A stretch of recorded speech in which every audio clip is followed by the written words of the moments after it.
பக்தியாக இருக்கிறதால என்ன நன்மைனா, இப்போ பக்தியாக இருக்கிறதுக்கே நமக்கு பொறுமை, சகிப்புத்தன்மை, தியாகம் இதெல்லாம் இருந்தால் தான் நம்மளால் பக்தியை செலுத்த முடியும். இப்போ நம்ம பக்தியாக இருந்தோம்னா நம்ம கோயிலுக்கு போகிறோம். கோயிலுக்கு போனோம்னா இப்போ அங்கே இருக்கிற கடவுளுடைய நற்குணங்கள்லாம் நமக்கு வரும். எதிர்மறை எண்ணெல்லாம் நமக்கு வரவே வராது பக்தியாக இருந்தோம்னா. அப்புறம் நமக்கு மனோபலம் வரும். மனோபலம் வந்ததுன்னா எந்த விஷயத்தையும் நம்ம ஈஸியாக டிசிஷன் எடுக்க முடியும். நல்ல நற்குணங்கள்லாம் வரும் பக்தியாக இருந்தோம்னா.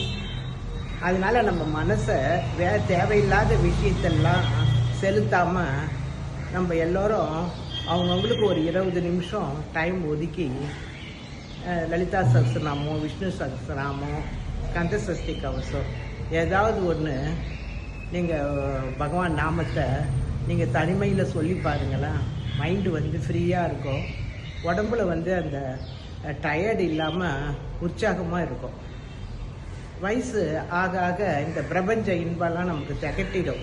இந்த பகவான் நாமம் மட்டும்தான் நமக்கு நல்லா இருக்கும். அதனால கிருஷ்ணரே என்ன சொல்கிறாரு, இறக்கும் தருவாயில் யார் என்ன நினைக்கிறாங்களோ, பகவத்கீதையில் சொல்கிறாரு, இறக்கும் தருவாயில் யார் என்ன நினைக்கிறாங்களோ அவங்க என்னையே அடைவாங்க அப்படின்னு சொல்கிறாரு. அதனால நம்ம பகவான் நாமத்தை சொல்லி நம்ம பகவானை அடையணும். தேங்க்யூ.